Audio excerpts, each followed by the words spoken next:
Shalom, saudara-saudara terkasih, selamat pagi untuk kita semua. Sebelum kita mendengar firman Tuhan hari ini, marilah kita berdoa. Allah Bapa yang bertahta di kerajaan surga, kembali kami mengucapkan puji dan syukur kepadamu ya Tuhan, atas hari yang masih Tuhan berikan kepada kami hari ini. Tuhan, sebentar kami akan mendengarkan sebahagian daripada firman-Mu. Biarlah Tuhan Kau memberkati dan membimbing kami dengan Roh-Mu yang kudus untuk kami boleh mengerti dan terutama melakukannya di dalam kehidupan kami.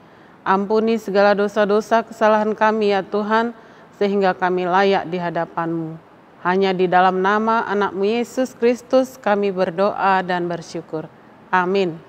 Nats firman Tuhan untuk kita hari ini Kamis 5 November 2020 diambil dari kitab Roma 2 ayat yang kelima. Demikian bunyinya. Tetapi oleh kekerasan hatimu yang tidak mau bertobat, engkau menimbun murka atas dirimu sendiri pada hari waktu mana murka dan hukuman Allah yang adil akan dinyatakan. Demikian firman Tuhan. Saudara-saudara yang terkasih, ada peribahasa harum menghilangkan bau, yang artinya keburukan tidak terlihat karena tertutup oleh nama baik atau perbuatan baik. Surat Roma ditulis Rasul Paulus untuk jemaat di Roma, yaitu orang Yahudi, non-Yahudi, orang Yunani, dan non-Yuhani. Paulus meyakinkan mereka bahwa Injil adalah kekuatan Allah yang menyelamatkan setiap orang percaya, baik Yahudi maupun Yunani. Penulisan nats ini dilatar belakangi adanya penafsiran berbeda tentang dibenarkan atau diterima oleh Allah, yang memicu permasalahan antara orang Yahudi dan Yunani. Sikap yang merasa lebih benar dibanding dengan yang lain. Menurut orang non-Yahudi, orang Yahudi membanggakan kebangsaan dan agama mereka, memandang rendah dan menjauhi orang non-Yahudi. Orang Yahudi yakin bahwa mereka termasuk orang pilihan Allah, karena selama ini mereka banyak mengalami kemurahan dan berkat-Nya. Kita baca Lukas 13 ayat 2 atau Yohanes 9 ayat 3. Mereka mengandalkan hukum Taurat sebagai jalan keselamatan. Mereka merasa jadi penuntun orang buta dan terang pada kegelapan. Roma 2 ayat 19 sampai 20. Tapi mereka sendiri menghujat Allah dengan berbuat dosa, yaitu mencuri, berzina, dan menyembah berhala. Roma 2 ayat 21 sampai yang ke-24. Paulus menegaskan bahwa penghakiman Allah adil dan didasarkan pada perbuatan dan kebenaran, baik atas bangsa Yahudi maupun non-Yahudi. Iman yang benar-benar menyelamatkan membuahkan ketaatan dan kehidupan yang saleh, meskipun kadang jatuh dalam dosa. Contohnya Daud, melakukan dosa mengerikan, tapi hidupnya tetap taat pada Allah. Yudas mengakui dosanya dan memberi uangnya untuk membeli tanah pekuburan untuk orang asing. Tapi hidupnya adalah ketidaktaatan dan ketidakpercayaan.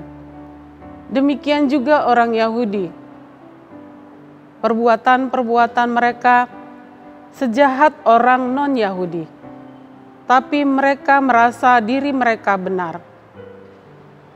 Saudara-saudara terkasih, banyak orang beragama, termasuk Kristen, salah mengartikan kebaikan Allah. Mereka merasa mereka adalah orang pilihan Allah. Mereka keras kepala, enggan bertobat. Mereka menutupi kejahatan dengan kesalehan mereka. Mereka menganggap kesalehan dan perbuatan-perbuatan amal mereka akan melindungi mereka dari hukuman Allah. Mereka berdoa sambil berdosa. Mereka menganggap akan tetap mendapat bagian dalam kerajaan Allah. Padahal sesungguhnya mereka sedang menimbun murka Allah. Karena kebaikan Allah lah hukuman mereka ditangguhkan.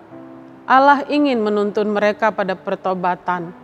Roma 2 ayat 7.